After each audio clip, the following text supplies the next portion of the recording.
નમસ્કાર, હું છું પ્રિયંકા. તમે જોઈ રહ્યા છો સિટી કવરેજ ન્યૂઝ. આજના મુખ્ય સમાચાર.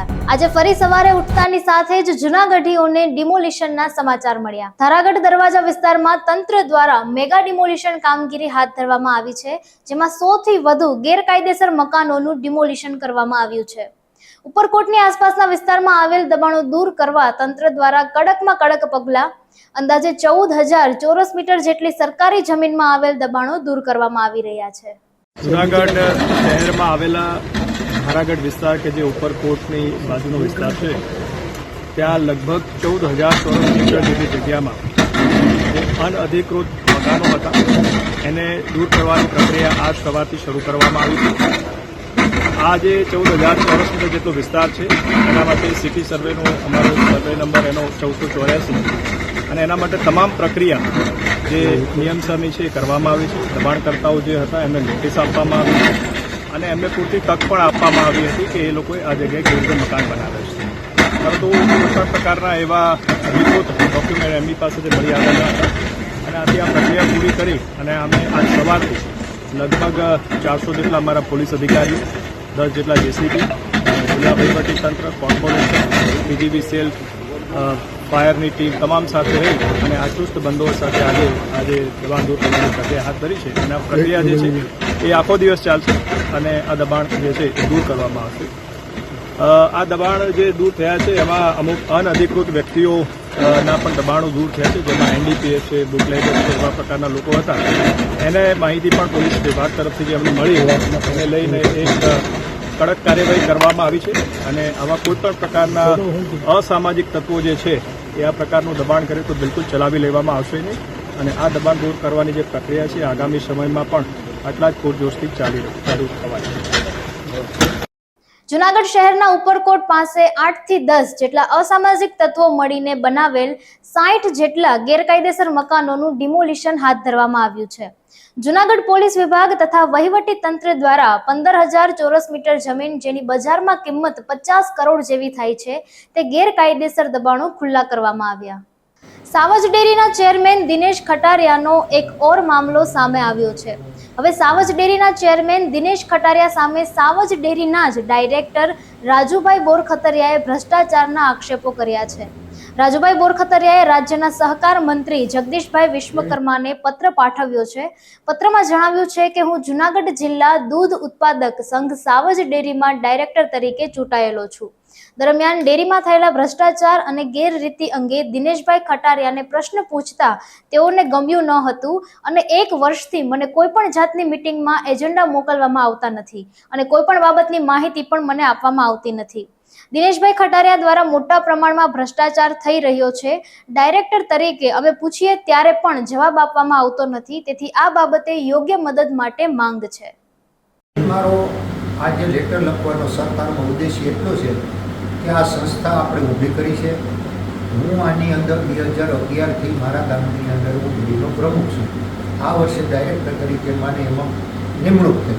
તો અમારો ઉદ્દેશ્ય એવો છે કે આ સંસ્થા આગળ વધે અને પશુપાલકોને આનો પૂરેપૂરો લાભ મળે અને આમાં જે ભ્રષ્ટાચાર અને સગાવાદ છે એ નહેશ નાબૂદ થાય અને કાર્યદક્ષ વહીવટ થાય એવી મારી દિલથી લાગણી છે. જૂનાગઢમાં બુધવારે આ ઓલ ઇન્ડિયા કોંગ્રેસના કાર્યકરોની બેઠક મળી હતી, જેમાં જનરલ સેક્રેટરી અભિષેક દત્તની ઉપસ્થિતિમાં યોજાયેલી બેઠકમાં પેશકદમી અને ડિમોલિશનનો મુદ્દો પણ ચર્ચાયો હતો. ત્યારે રાષ્ટ્રીય સેવા દળના પ્રમુખ લાલજીભાઈ દેસાઈએ જણાવ્યું હતું કે અનઅધિકૃત મકાનો તોડી પાડવા જોઈએ, એમાં અમે પણ સહમત છીએ, પરંતુ જો ગેરકાયદેસર બાંધકામ તોડી પાડવાના હોય તો જૂનાગઢમાં બનેલ ભાજપનું કમલમ કાર્યાલય પોતે જ એક બિન અધિકૃત બાંધકામ છે. 35 ફૂટ રોડનું દબાણ કરી ભાજપના કમલમ કાર્યાલયને બનાવ્યું છે. ત્યારે જૂનાગઢમાં દબાણ દૂર કરો છો તો શરૂઆત ભાજપના કમલમ કાર્યાલયને દૂર કરીને કરવી જોઈએ. અનઅધિકૃત મકાનો તોડી નાખવા જોઈએ, એમાં અમે પણ સહમત છીએ. તોડવાની પણ એક પ્રક્રિયા છે. હાઈકોર્ટના કહેવા મુજબ, હાઈકોર્ટે આપેલા આદેશ મુજબ 15 દિવસની નોટિસ પછી સાંભળવાની પ્રક્રિયાથી લઈ અને આખી એક લીગલ પ્રોસેસ છે. જે ગેરકાયદેસર છે અને એની પાસે અનેક મકાનો છે, પણ માનો કે જેમ કે હું ગામડાનો માણસ છું, અમારા ગામમાં બધા મકાનો ગેરકાયદેસર જ છે, કોઈ પાસે દસ્તાવેજ નથી. કારણ કે ગામડામાં તો પહેલા સામાન્ય માણસો જ્યાં મકાન બાંધતા, વાડામાં બાંધતા, એ મકાનો જ બાંધતા, એના કોઈ દસ્તાવેજ કે કાગળિયા હોય નહીં. પણ જેની પાસે 2010 પહેલાના પુરાવા છે, એ તો કોર્ટ અને સરકાર પણ કહે છે કે 2010 પહેલાના પુરાવા ચાલે, તેમ છતાંય મકાનો પાડી નાખવાનો એક પ્રોસેસ જે ચાલી રહી છે, એ ડરાવવાનો, ધમકાવવાનો આખો એક કિમિયો છે.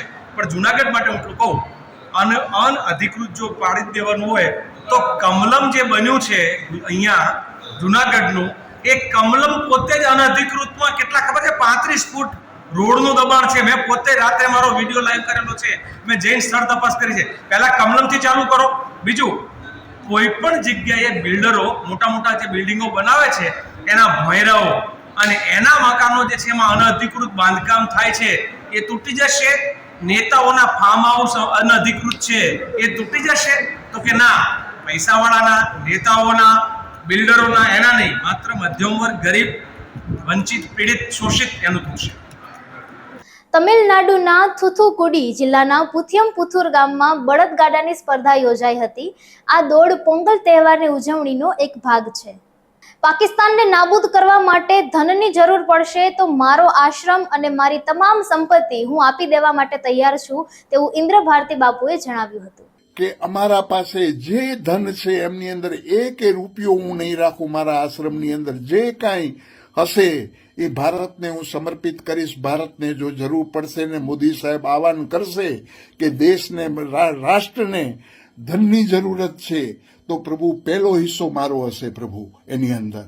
તો હરેક ભારતવાસીઓને આજે આપણે ભારતીય થઈ કરી અને મોદી સાહેબના આપણે હાથ મજબૂત કરવાના છે અને એને એટલા આશીર્વાદ આપો કે આ જે જંગ છે આ નાપાક નીચ સાથે, એ જલ્દીથી જલ્દી જીતીએ આપણે અને આપણે વિશ્વની અંદર ડંકો વગાડીએ કે ભારત શું છે, ભારત કેટલું સહન કર્યું છે. અને છેલ્લે બાકી સહન શક્તિની ચરણ સીમાએ જ્યારે આવ્યા ત્યારે આ ચીજ કરવી પડી મોદી સાહેબને. નહીં તો 2014થી આજે 25 સુધી સહન મોદી કરે છે, મોદી સાહેબ કરે છે. અને આજે જો જવાબ દઈએ તો પ્રભુ એ કોઈ ખોટું છે નહીં અને જવાબ જડબાદ તોડ દેવો જોઈએ. નાપાકને નાપાક જ કરી નાખવો જોઈએ. નકશામાંથી નીકળી જવો જોઈએ. એ માણસ, એ દેશ નકશામાંથી નીકળી જવો જોઈએ. અને મોદી સાહેબને ગુરુ દત્તાત્રેય વતી હું એને આશીર્વાદ આપું કે આ કાર્ય જલ્દીથી કરે અને આ નાપાકને હાવ જમીનદસ્ત કરી નાખે. ઓમ નમો નારાયણ. આજે ઉત્તરકાશી જિલ્લામાં ગંગોત્રી અને યમુનોત્રી મંદિરોના કપાટ ખોલતાની સાથે 4 ધામ યાત્રાનો થયો પ્રારંભ. ભારત દ્વારા હવે કોઈ પણ સમયે પાકિસ્તાન ઉપર આક્રમણ કરવાની શક્યતાઓ વધી રહી છે. તે સમયે ભારતીય નૌકાદળના એક પોસ્ટે પાકિસ્તાનની ઊંઘ હરામ કરી દીધી છે. ભારતીય નૌકાદળ એક્સ પર વિમાન વાહક જહાજ વિક્રાંત અને INS સુરતના વિડીયો સાથે એક પોસ્ટ મૂકી હતી અને લખ્યું હતું કે કોઈ પણ લક્ષ્યાંક દૂર નથી અને કોઈ સમુદ્ર મોટો નથી.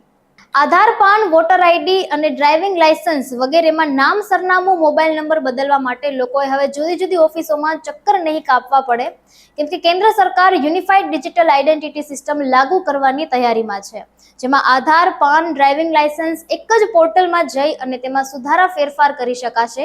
તેના માટે બની રહેલા પોર્ટલ પર લોકો એક જ જગ્યાએથી સરનામું, નંબર વગેરે અપડેટ કરી શકશે, જેનાથી બધા જ જરૂરી ઓળખાણ પત્રોમાં આ ફેરફાર ઓટોમેટિક રીતે અપડેટ થઈ જશે. આજે અક્ષય તૃતીયા છે અને આજથી 4 ધામ યાત્રાનો પ્રારંભ થયો છે. આજે અક્ષય તૃતીયાના રોજ ગંગોત્રી ધામ પહોંચીને સવારે 10:30 કલાકે મંદિરના કપાટ ખોલી દેવામાં આવ્યા હતા અને યમુનોત્રી ધામમાં યમુનાનું આગમન સાથે જ યમુનાનું પિયર ખરસાલી ગામમાં યમુનાજીની વિદાયની તૈયારીઓ કરાઈ હતી. આજે આમાં યમુનાજીની પાલખી સવારે 7:30 કલાકે ખરસાલી ગામથી યમુનોત્રી ધામ જવા માટે રવાના થઈ હતી. ભારતના નાગરિકતા માટે આધાર, પાન પુરાવા તરીકે નહીં ગણવામાં આવે, ફક્ત જન્મ સર્ટિફિકેટ જ મહત્વનું રહેશે. દેશમાં બાંગ્લાદેશીઓ સહિતના પાડોશી દેશોના લોકો જે ગેરકાનૂની રીતે ઘૂસીને વસી ગયા છે અને તેઓએ આધાર, પાન અને રેશન કાર્ડ પણ બનાવી લીધા છે, તેમાં હવે સરકારે ફક્ત આ 3 કાર્ડ હોવાના કારણે કોઈની નાગરિકતા માન્ય રહેતી નથી તે સ્પષ્ટ કર્યું છે અને સિટીઝનશીપ માટે જન્મ તારીખ સર્ટિફિકેટ અથવા તો ડોમિસાઇલ સર્ટીને જ મહત્વ આપવામાં આવશે. અંબાજી મંદિરમાં આરતીના સમયમાં ફેરફાર કરવામાં આવ્યો છે. અખાત્રીજના દિવસથી 3 સમયમાં આરતી કરવામાં આવશે. સિટી કવરેજ ન્યૂઝના ડેઇલી અપડેટ માટે અમારી ચેનલને લાઇક કરો, શેર કરો અને સબસ્ક્રાઇબ કરો.